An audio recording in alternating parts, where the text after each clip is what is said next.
Hi, I'm Gary Young. And I'm Carys. Every week, Gary and I will be talking about the stories in the news that we think are overreported. And the ones that are going completely under the radar and not talked about enough. This is Over the Top, Under the Radar.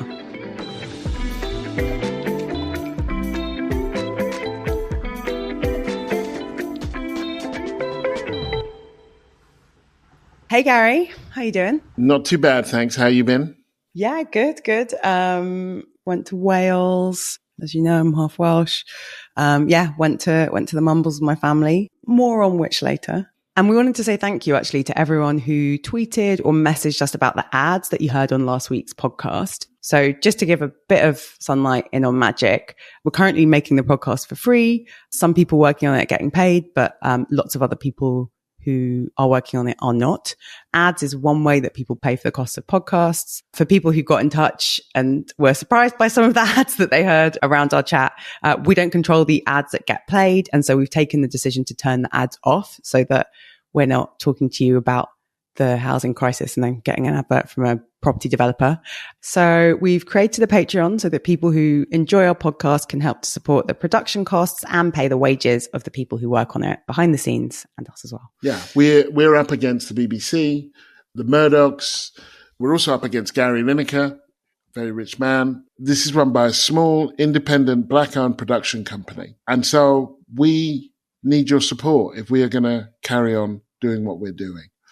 2,500 monthly donators on Patreon would mean that we could cover our production costs, which we're not doing at the moment. 3,500 donators on Patreon means everyone working on a podcast, including volunteers, gets paid. So put your money where your ears are and back Over the Top and Under the Radar.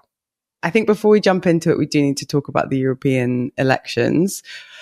So for those not paying attention, which is probably not many people, the European parliamentary elections took place, which is the EU parliament that we're no longer a part of. So first time since 2019 that we haven't gone to the polls. How are you feeling about the results? Well, they were long trailed in a sense, like last week when I was talking about Nigel Farage, and I'd like to thank you all for the hate mail that came because I dared to speak about Nigel Farage in less than glowing terms, that fascism was once again a mainstream ideology in Europe. And, you know, here we are with the far right doing very well in France, in Hungary, in Germany. I think that was the scariest, the AfD doing so well. Spain, they did well. This is where we are. It's incredibly troubling. Yeah, I mean, it was AfD, which is Germany's fascist party, second biggest party in the vote. SPD came third. Pretty terrifying, given Germany had actual fascism within living memory. And I have a personal memory from 1984 when I went to France. I'd done a school exchange in Saint-Astier in the Dordogne. I'd got on well with another kid as well as my partner.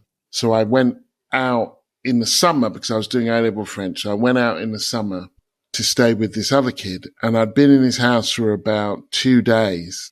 And this was in 1984, and it was just after Jean-Marie Le Pen got, I think it was 8% in France, and it was a shock.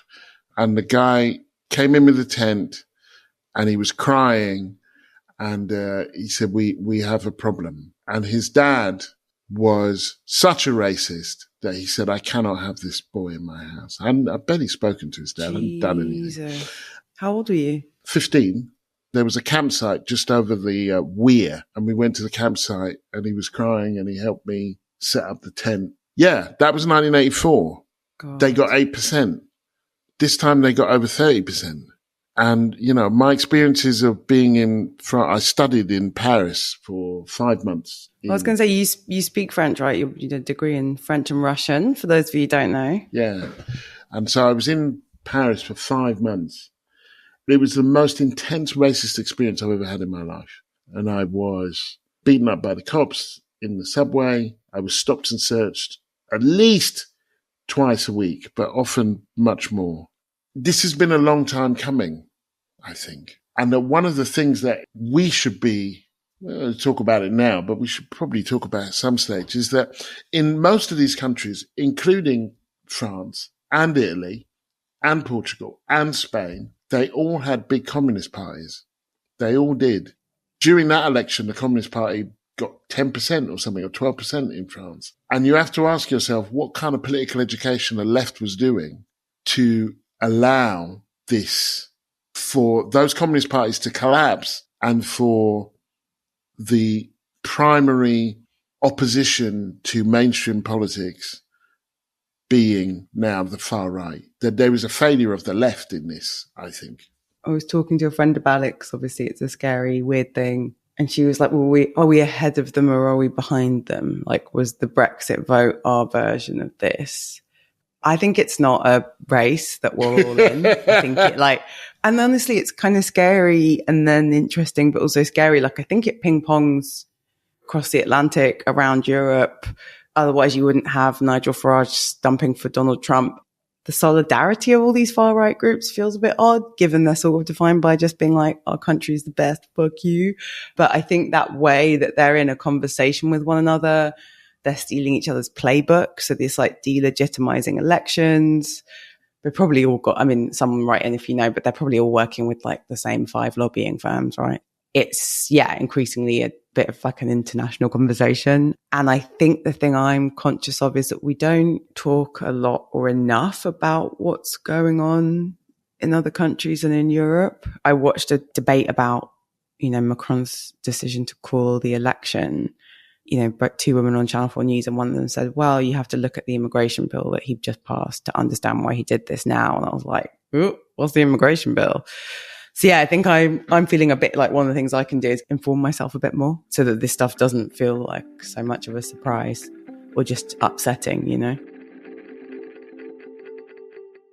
you want to start with your over? Yeah, I want to start with my over. I want to talk to you about my over the top, Gary. I feel strongly about this. I'm over party manifestos. I'm absolutely over them. I actually think we should abolish them. Why's that? A few reasons. So basically in the last 7 days, 4 of the biggest political parties in the country have dropped their manifestos. This is just a bunch of long, boring documents filled with promises that won't be kept, that no one actually cares about or pays attention to. I'm not saying manifestos never had meaning. I think the 1945 manifestos, which, led to the first Labour government, were meaningful and important. I'm sure that back in the 1800s, when the only way that we had contact with people was through written manifestos that were circulated by leaflet or in the newspapers, Now they're these 100-page documents filled with policies, most of which no one will ever read or learn about. And then, most likely, most of them won't be implemented. What do you think? Here's where I agree, and I'm going to do this by way of comparison. In America, when I was reporting from America, which I did for 12 years for The Guardian, I used to argue, and this is why no one would ever let me run anything, that we shouldn't actually go to the conventions, that the Republican and the Democratic conventions, they are set up for the media. That is an excellent reason for the media not to go. Even the atmosphere is kind of staged. And it is true that you do meet a certain kind of person. My feeling was that we should just send the theatre critic because it's just theatre. That's all it is. And I feel like the manifestos are not really for the voters. They're for the parties. To that extent, I agree with you. But something more recent than 1945, which is a 2017 Labour manifesto, which was a bit of a game changer. I can't remember the specifics, apart from communist broadband, but I do think that what the manifesto spelled out in terms of its tax policies and so on was, let's stop talking about Jeremy Corbyn and whether he supported the IRA. Let's actually talk about something concrete. And because of broadcasting rules, people had to report them once the election started. And I think it did change the conversation. The other thing is, are you then saying that the parties shouldn't promise anything because they're not going to keep their promise? And if they are going to promise things, how are they going to deliver that promise? Yeah. So I take your point that sometimes a manifesto can be important, but I think increasingly that is the exception rather than the rule. Like probably the most memorable manifesto pledge from recent years was the Lib Dem pledge on tuition fees, which they didn't uphold. And the 2017 Labour manifesto, like maybe you're right, but wasn't that more broadly about Jeremy Corbyn's Labour Party getting an amount of airtime because of election rules that it hadn't before, and also a group of people, a group of voters who supported Jeremy Corbyn, young people being one example, had that he was on the ballot for the first time and they had the chance to turn out, and they turned out in big numbers and they were underestimated. I don't know that the manifesto was a requirement of that. I think people vote based on values and emotions. I don't think there are many people who are going to be totting up line by line everything in these documents and being like, oh, well, Labour think capital gains tax should, but then the Tories, like, it's kind of vibes and values. And so I think politicians should make promises. I actually think we should have better accountability mechanisms to be like, did you keep your promises? I don't want to read another long and boring document.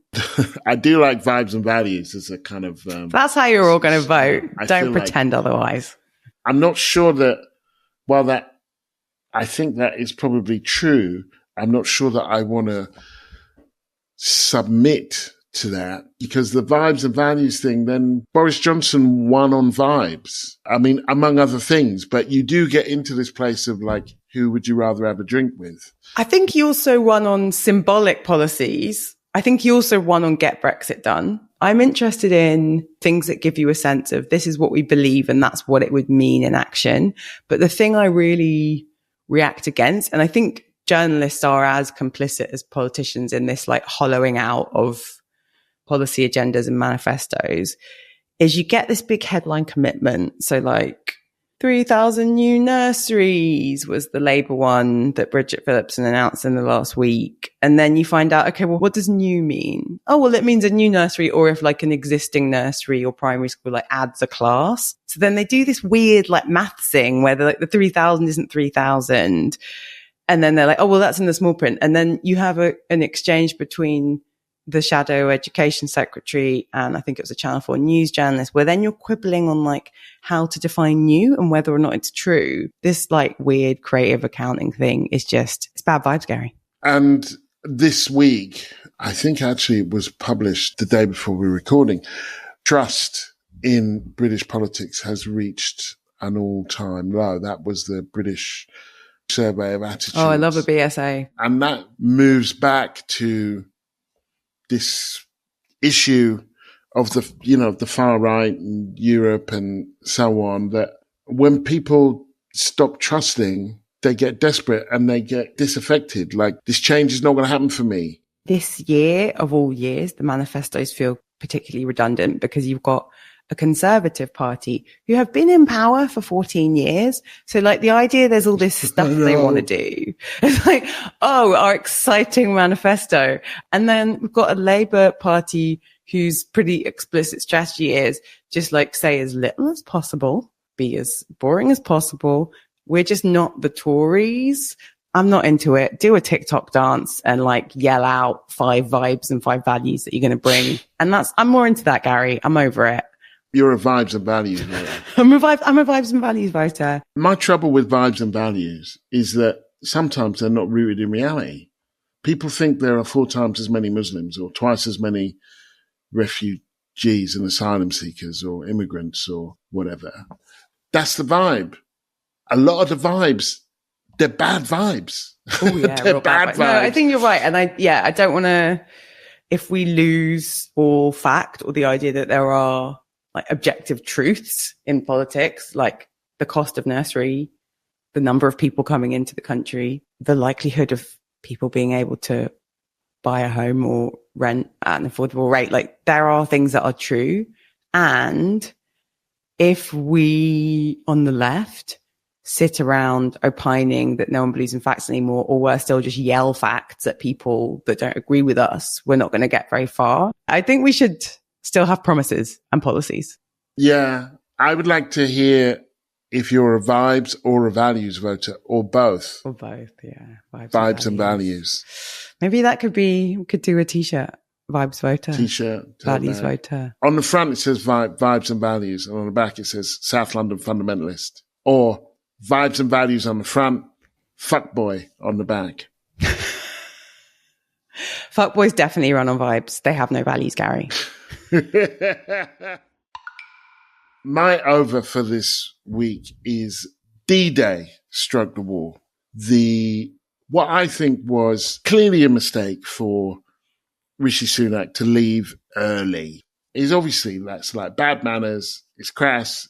The idea that this was the kind of worst thing ever. Oh my God, he's done it now. Oh, and I think it's and journalism does this often. They confect these outrages, which what happens is they say, did you see he left early? Isn't that outrageous? Then that becomes a question. How outrageous is it that he left early?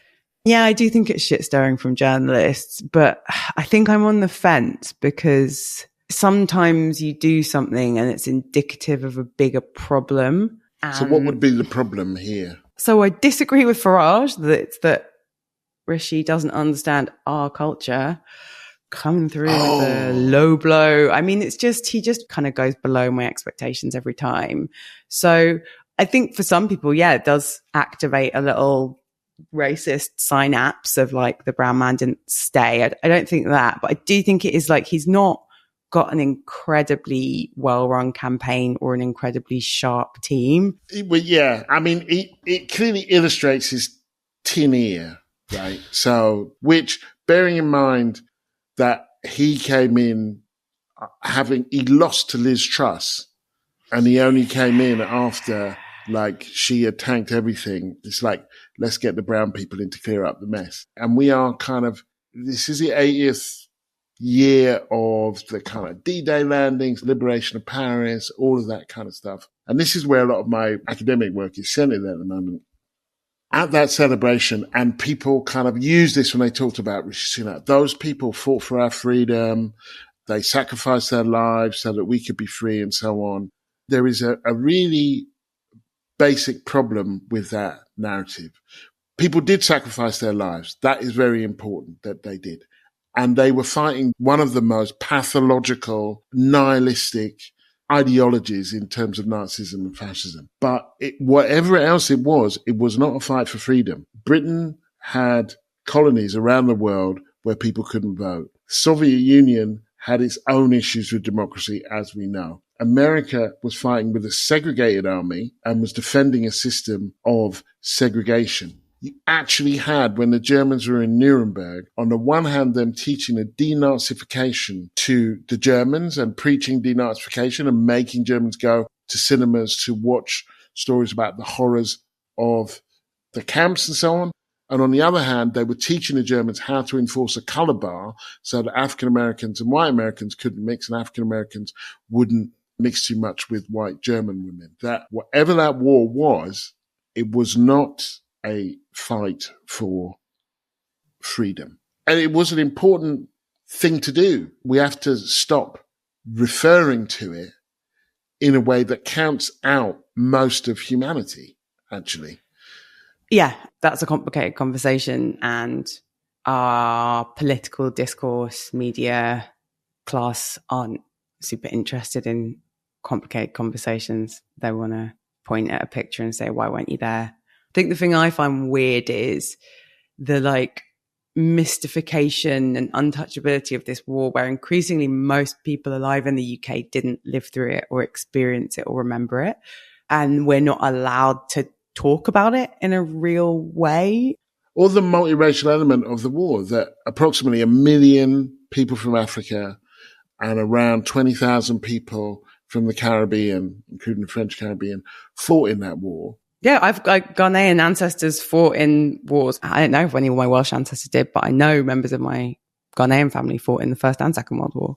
Right, and your Ghanaian family fought for rights that they themselves couldn't enjoy.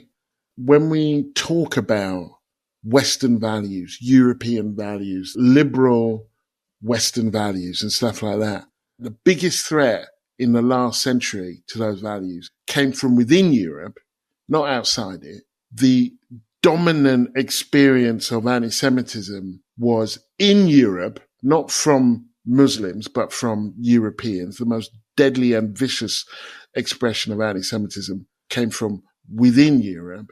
A significant number of Black people, Asian people from India and elsewhere came to Europe or fought elsewhere to defend Europe from itself. And so when we talk about like, well, they're coming over here and they don't understand that. But when he says they don't understand British, he doesn't understand British values. When they talk about Black people and foreigners in this way, this kind of the great unwashed coming to us, it's like, look, in your hour of need, large numbers of these people laid down their lives against your pathologies, not theirs, not that other parts of the world don't have their own, but yours. And here's a quote from Churchill at Yalta, the Yalta conference, which was kind of near Crimea. He's with Roosevelt and Stalin, and they're talking about the post-Cold War world and the judiciary and so on. And Churchill says, I will have no suggestion that the British Empire is put in the dock and examined by everybody to see if it is up to their standard. Never, never, never. Every scrap of territory over which the British flag flies is immune. And that exempts Britain from the watchful eye of the international judiciary as it is massacring people in Kenya and Malaya and elsewhere, and as it's depriving people of democracy through the 40s and the 50s, well into the 60s. Yeah, and for those people who slid into our DMs with, racist comments and thoughts after we dared to speak about Farage, read a book. Why do you think we're here? So what's your under for this week? So my under the radar is a column by a Welsh woman called Rhiannon Picton-James, who lives in the Mumbles, which is where I was over the weekend, visiting my Auntie Sue. Hi, Auntie Sue. She listens, Gary. Auntie Sue. So the Mumbles is in South Wales. It's sidebar. It's got a funny place name. We think maybe it's because the silhouette of the landscape looks like breasts.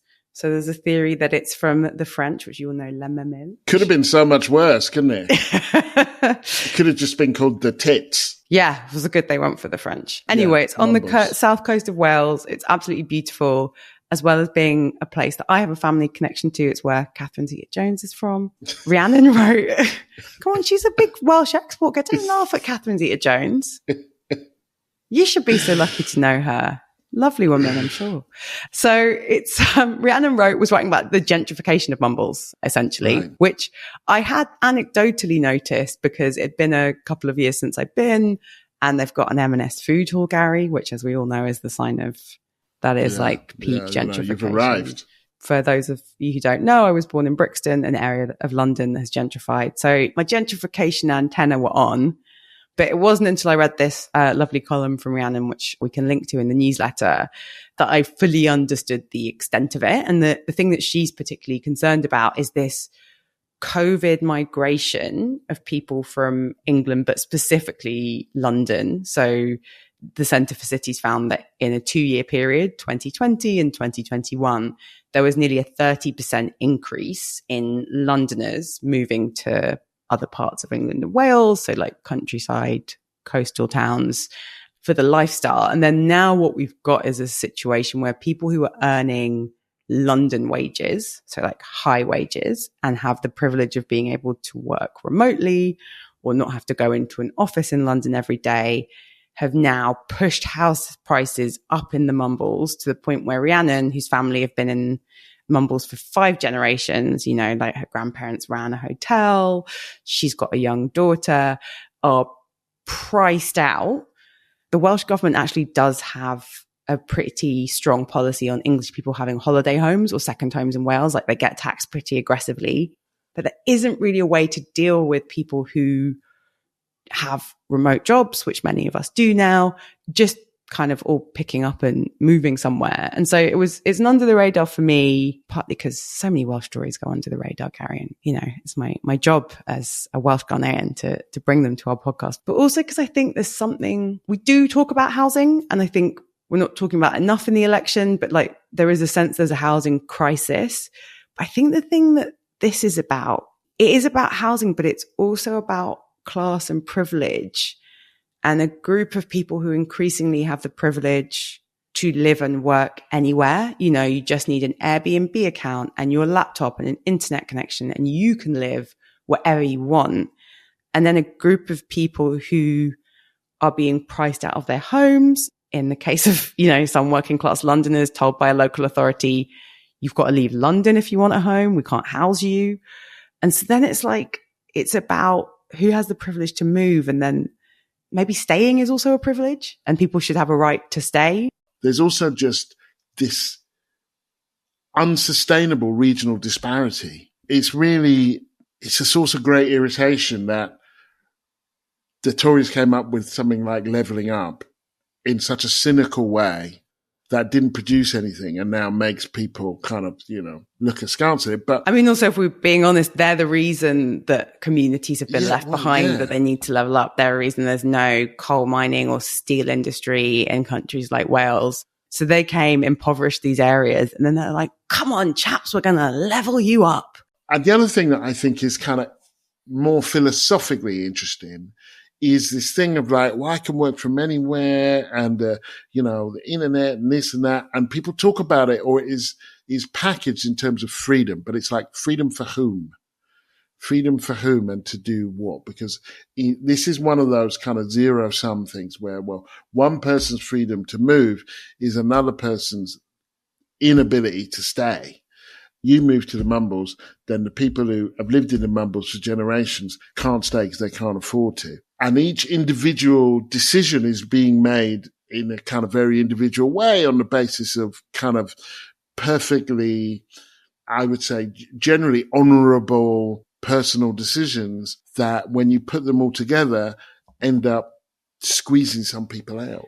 Yeah, and I think the thing that was sitting with me, and Rhiannon does it very poignantly by talking about the road that she rents on being blocked by an English woman getting her hot tub installed, and then she sees like a fire pit van go past. So it's like this woman is, you know, living it up in Mumbles with her hot tub and fire pit. Please invite me.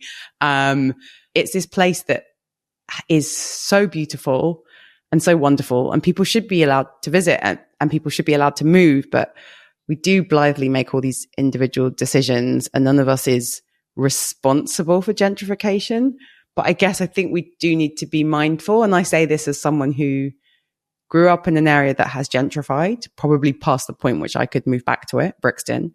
I, in turn, have contributed to the gentrification of Hackney. I moved to Hackney when I was 21, to Shoreditch. Rents were cheap. I moved further and further out of Hackney to places that then gentrified. And as you say, like at the time, I was just moving wherever I could pay £500 rent and still go out dancing in my favorite establishments in East London. But yeah, I think the thing that I do think matters and I do think that you can control is that if you move somewhere, you should have a connection to that place. Like for me, it's like the corner shop test of like, you need to know who your local corner shop person is and you need to say hi to them. And there are a million other ways that you can invest in a community. But I think that sense of a transient people with money who are like, I can live anywhere. And isn't that fun? I'm a digital nomad, but you don't invest in the community. You don't learn like its history, the different cultures and countries that are there, especially if you're somewhere like London. And then you move on because you're not invested and you've helped to push up the house prices for someone else. And then you're off to your next adventure because you want a fire pit now. So I think that this is actually, there's a limit to what you can do as an individual here. And I think this is where government, leadership, regional policies come in. The state does have the capacity, or should have the capacity, to have things like rent controls, things that remove speculation from the equation. Yeah, the solutions are national, and I think we all have a responsibility. Like everyone has the right to leave where they're born and have a life somewhere else. And for some of us, that's important. You know, if you grow up in a small homophobic town, you have a right to move to London. If you want to move to London or Birmingham or Bristol or Hebden Bridge, like we have the right to move and people have the right to stay. And yeah, and if you're moving in somewhere, learn the person, like get to know your corner shop person and yeah, invest in the area that you're in. I think that's a fair thing to ask of people and build more social housing. My under is income tax. Okay, say more. Well, when I went to university, which it was a long time ago, 87 to 92, I got a full grant. I paid no tuition. And people would sometimes, like Americans and others, they would look in kind of wonder at this kind of, how's that? And I'd say, well, the deal is, I think, when I graduate, if I get a well-paying job, I will pay taxes so that someone else can do that.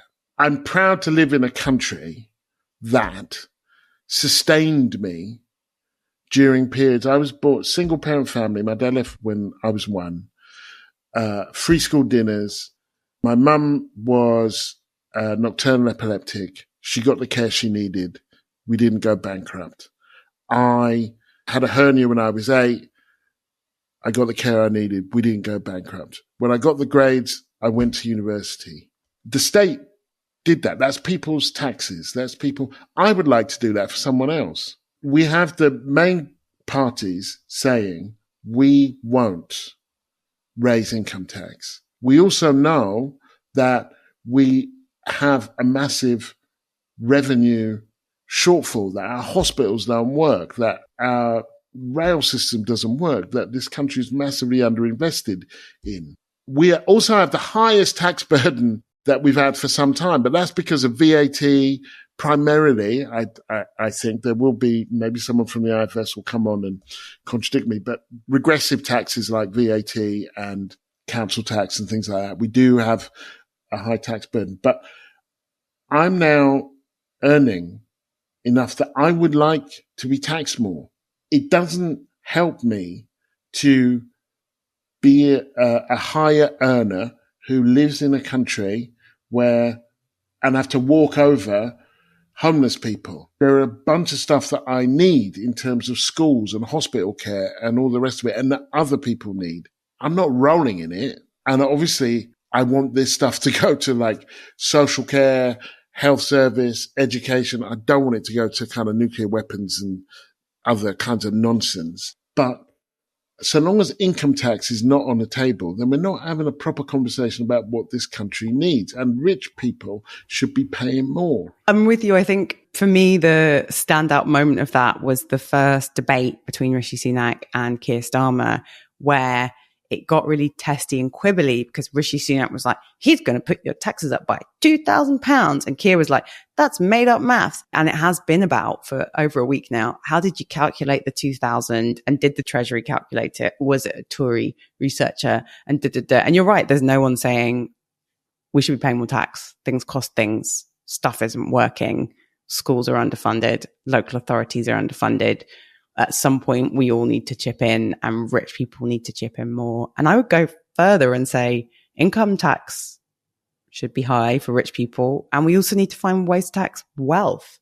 I mean, I think the other thing that I'd be interested in you talking about is one of the trends we are seeing in British social attitudes and actually more broadly and generationally, but it's very true in the UK, is that the thing you described, your childhood, your experience of university, is not true for younger generations. And as a result, we are seeing lower levels of trust and faith and investment in like the welfare state from younger generations who are progressive on other issues. But, and this would be a guess, but please write in if you're a younger listener, people who are 20, who are 18, people who didn't have EMA when they were at sixth form, like they're getting less and less and they're being asked to put in more and more. You know, you talk about COVID, young people sacrificed a lot. So what would you say to younger people who don't really buy into tax or welfare? Like, how do we make that pitch to people who haven't had much? Yeah. And I would say, first of all, I absolutely sympathize with you. You've been stiffed. And this country has consistently and determinedly underfunded its youth and its children, and it's criminal. I want to pay more so they can build houses that you can afford. Join me in that kind of crusade, if you like, that there is this generation of transfer of wealth and of hope from young people to older people. And it's not right. And in the same way that I call on and welcome when white people call out racism, when men call out sexism, when straight people call out homophobia, it's important for people of my age to say, look, your grievance is not misplaced. We have to work towards a kind of strategy and the kind of politics that are going to recalibrate the system that we live in. Okay, I mean, we've done a lot of slogan T-shirts today, but I feel like yours would say, tax me more. Tax me. Tax me, baby. Yeah. Yeah. See, the baby really, that really makes it work. That makes it a T-shirt. You know, that's what I'm here for. I'm landing the plane.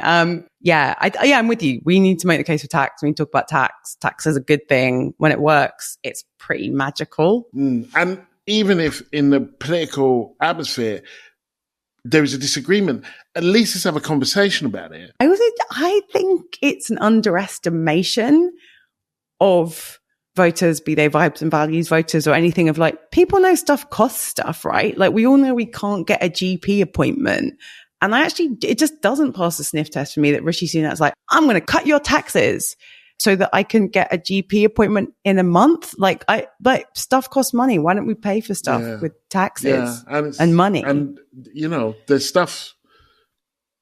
We need a train system that works. And if we don't, then when we get what we get are motorways that are clogged and worse air, and the country doesn't work. Something that happened to me, this would have been about 3 or 4 months ago. I was coming back from Coventry to London. Should have taken about an hour and a quarter, an hour and a half, something like that. And that train went as far as Rugby.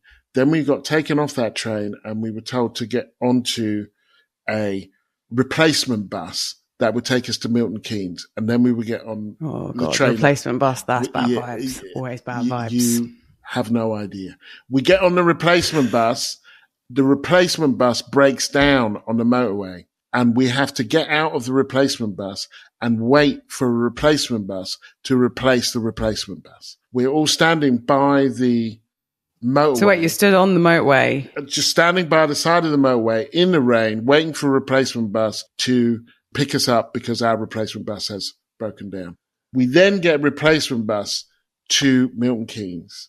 And then we get on a train, which is delayed by about another 45 minutes because there are swans on the line. Swans. The king's bird. You can't fuck with the swans. That is the most British shit in the world. Don't mess with the swans, Gary. Don't bother the swans. You can fly human beings to Rwanda, but don't fuck with the swans.